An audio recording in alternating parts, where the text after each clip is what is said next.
All right, buckle up, everybody. We're going deep today. Deep into Franz Brentano's theory of judgment. This one's a head spinner even for, seasoned philosophy fans. Definitely going to bend your mind a bit. Oh, yeah, for sure. Brentano, just to set the stage, 19th century philosopher. Came up with some really wild ideas about how our minds actually work, how we think. Ideas that are still, hotly debated today in philosophy departments, all over. So before we get too far, let's make sure everyone's on the same page. When we say judgment, we're not talking about, judging someone's fashion choices or anything. Right. We're talking about the mental process of deciding whether something's true or not, accepting it or rejecting it. That's Brentano's judgment. And our guide for this deep dive is, as always, the trusty Stanford Encyclopedia of Philosophy. So, hardcore stuff. Absolutely. We're going by the book, so to speak. And one of the most brain-bending things Brentano proposed was that just perceiving the world, like even seeing a tree, is already a form of judgment. Wait, hold on. Just by looking at a tree, I'm already judging it. That's what he says. I thought those were separate things, perceiving and judging. You'd think so, right. But Brentano, his argument is that when you see a tree, you're not just passively taking in its shape, color, all that. You're actually acknowledging that, hey, this tree exists. And that acknowledgement, that's a very basic form of judgment. Okay, I think I see where he's going with this. But can you break down the difference between, having a mental image of something versus actually judging it to be true? Yeah, that's key. Brentano, he uses the terms presentations and judgments. So a presentation is just having the object in your mind. Like, close your eyes, picture a red tree. Got it. That's a presentation. But a judgment goes further. It's saying yes or no to whether that red tree exists in the world. Ah, okay. So even just seeing, perceiving, it's not just passive input. It's an active mental act of basically confirming reality. Right. And this challenges the way we usually think about perception, right? We think we're just taking in information, but Brentano's saying, no, we're actively engaging with it, even at that basic level. Wild. This is already getting wild. And it gets wilder. So he also says we don't perceive by listing off an object's properties in our heads. Instead, the act of perception, boom, it's a judgment in itself, even before we analyze anything specific about the object. Okay, but then how do we say something doesn't exist without, bringing it to mind first? That is a great question, a real brain teaser. And Brentano, he wrestled with it too. His answer is, when you say something like unicorns don't exist, you're not conjuring up a non-existent unicorn to judge. Right. What you're actually doing is rejecting the entire concept of a unicorn, saying it's not worthy of being acknowledged as real. So it's not about judging a thing, it's judging the concept and saying, nope, that concept doesn't match up with reality. Exactly. And this ties into another one of his big ideas. There are no negative properties. Things only have real properties, not the lack of them. So a rose is red, not blue, even though technically it's both. Right, exactly. It's about focusing on what is, not what's missing. And see how this starts to connect to other areas of philosophy, like metaphysics. What's really real? Okay, so judgment, this basic mental act, it's the key to unlocking all sorts of things. It is. But let's bring it back to logic for a second. Brentano, he took this idea of judgment and tried to simplify traditional logic with it. Right. He wanted to boil down all those complex logical statements into simpler ones. Yeah. About existence. Exactly. Find the most basic unit of thought, basically. He even wanted to revamp the square of opposition, which is Logic 101. Yeah, I vaguely remember that from college. He thought by reducing everything to statements about existence, we'd get a way clearer, more accurate picture of how our minds really work. But didn't he later change his mind about that? Something about double judgments. Mm-hmm. Oh, he did, which honestly makes him even more interesting, right? Brilliant guy, but not afraid to admit when he might be wrong. He realized that some judgments are more complex than he initially thought. Double judgments. Okay, now you've got to tell me more about this. Let's stick with the rose. That simple sentence, that rose is red. Brentano realized it actually involves multiple judgments happening at the same time. Whoa, my mind is officially blown. Break it down for me slowly. Okay, so first, there's the judgment that the rose exists. That's the existential part. Then there's the connecting of redness to that specific rose. That's what he called predicative. And then, boom, those two judgments are fused into one. That rose is red. So even a simple sentence, it's like a whole mental symphony going on behind the scenes. Exactly. Our language, it hides all that complexity. But Brentano, he saw it. And that realization, well, that's where things get really interesting. It's a lot to wrap your head around, right? This idea of judgment, it seems so simple at first, but then it just explodes outward, affects how we see the world, how we think logically, even what we consider real. Yeah, no kidding. It's like suddenly realizing there's this whole hidden dimension to, well, to basically everything. Exactly. And it all comes back to Brentano's point that judgment isn't some kind of, abstract logical thing. It's woven into the very fabric of experience, how we interact with reality. Okay, I'm with you on that. But I gotta be honest, I'm still kind of stuck on the whole perception IS judgment thing. Couldn't you argue that seeing something and then judging it are actually two separate mental actions? Oh, for sure. That's a totally valid point. And lots of philosophers have pushed back on Brentano about that very thing. He admits, even Brentano, that there are times when we might see something, but not fully trust our senses. Right, like think you're hallucinating or something. Exactly. So is that still judgment? Brentano says even then, yeah, we're still engaging in judgment, but it's kind of a conflicted judgment. We might register the visual input, like, say, you think you see a canary. Uh-huh. But at the same time, you're rejecting the idea that the canary is actually there in the world. So basically, our minds are even more of a mess than we thought. We can have conflicting judgments happening simultaneously. That's right. And that leads us to what Brentano called higher order judgments, the judgments we make about our own judgments. So in the canary case, your higher order judgment that you might be hallucinating, that overrides the initial judgment that, hey, there's a canary. So it's like our minds are constantly checking and rechecking our own perceptions, creating these layers of judgment on top of each other. Exactly. It's this constant interplay of judgments that really shapes how we understand things. But Brentano, he wasn't only interested in perception, he was also really concerned with logic. Remember how he wanted to use this judgment idea to simplify traditional logic? Right, yeah. It's like he was trying to, I don't know, streamline it, get to the most elegant logical principles. Yeah, he wanted to sort of shake up centuries of tradition, show that the whole square of opposition thing, a core concept in classical logic, it was actually based on a misunderstanding of judgment. So instead of saying, all dogs are mammals, you'd say, remind me how that worked again. A dog that isn't a mammal doesn't exist. That's how Brentano would put it. Translate everything into these existential statements. Right, right. To make logic more reflective of how our minds actually work. Exactly. But then, as we said, he had a change of heart.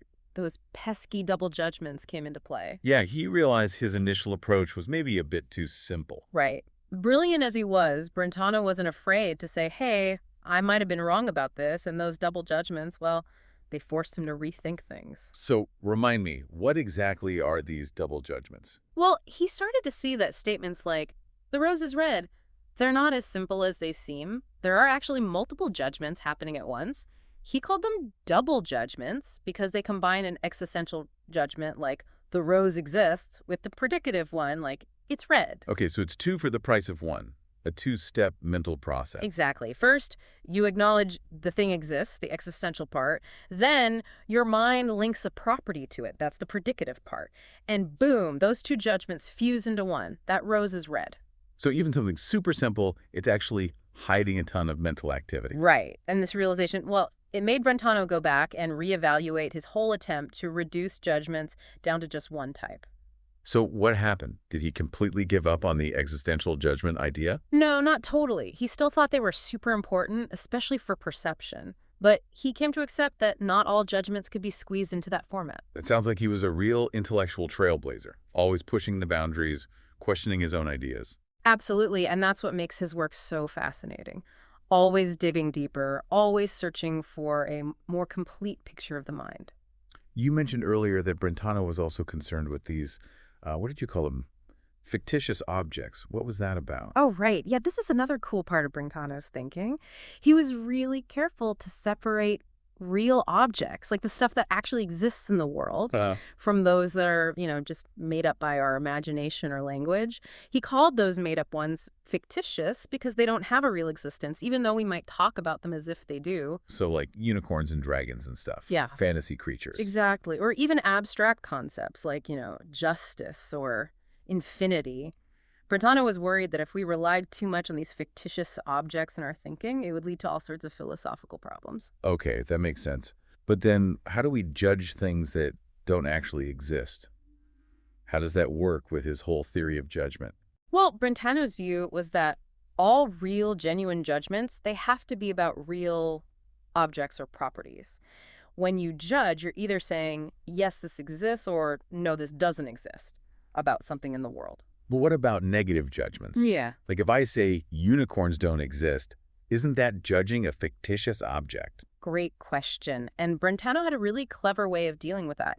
He said that negative judgments, they don't actually posit fictitious objects. What they do is reject the possibility of certain objects or properties existing. So I'm not judging the unicorn itself, but judging the idea, the concept of a unicorn, and saying, nope, that concept doesn't line up with anything real. Exactly. You're basically saying there's no object out there in the world that matches the description of a unicorn. Got it. But how does this all fit with his double judgments idea?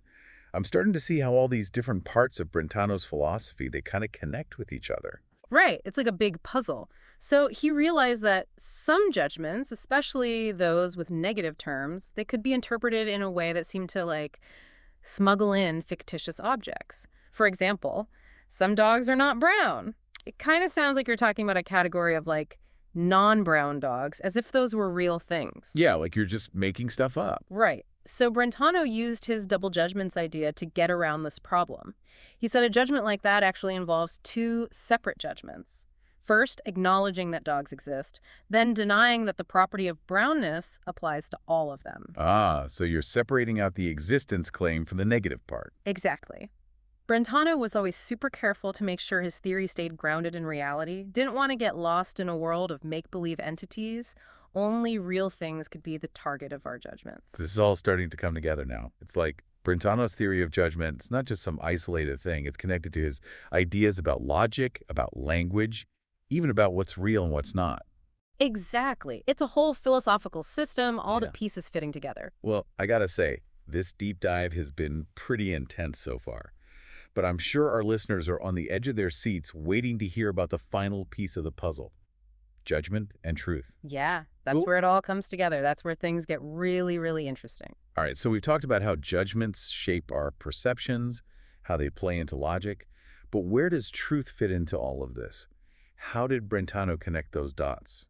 Well, for Brentano, judgment, the act of judging itself, that was the key to understanding truth. He said when we make a correct judgment, we actually experience a special kind of evidence, a direct insight into the truth of the matter. So it's like our minds have this built-in truth detector or something. That sounds almost too good to be true. It is a pretty radical idea. Brentano believed this experience of evidence, this is what separates real knowledge from just, opinion or belief. Okay, let me make sure I'm following you. So if I look up and say, the sky is blue and that judgment is correct, Brentano would say, I'm not just stating a belief, I'm experiencing something that confirms its truth. Right. You wouldn't just believe it, you'd know it. With a certainty that comes from, directly grasping the truth. But what about judgments that are more complex? Not just things we can easily check with our senses, like judgments about abstract ideas or morality. How can we have evidence for those? Now you're getting into some deep philosophical waters. That's a question that's been debated for ages. But Brentano, he thought that even in those more abstract realms, there's a form of evidence available to us. He called it intellectual intuition, a kind of insight that allows us to grasp the truth of these less tangible judgments. So it's like training our minds to see the truth, even when it's not something we can directly observe. Exactly. Brentano thought that with enough careful thought and philosophical investigation, we could cultivate this ability for intellectual intuition, and through that, gain a deeper understanding of truth in all its forms. This idea of evidence being the basis for truth, it's really fascinating. It seems like Brentano is saying that knowledge is ultimately rooted in our own subjective experience. Yeah, and that was a big shift from a lot of traditional theories of truth, which focused on an objective correspondence between our beliefs and the world out there. Brentano, he was turning the focus inward to the act of judgment itself. It seems like Brentano was always pushing the envelope, questioning the accepted wisdom, and coming up with new ways to understand the mind and how it relates to reality. Definitely.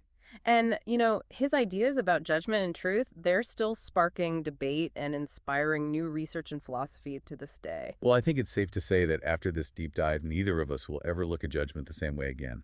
Brentano's insights have given us a whole new perspective on how our minds work, how we understand the world, how we even arrive at knowledge. I'm right there with you.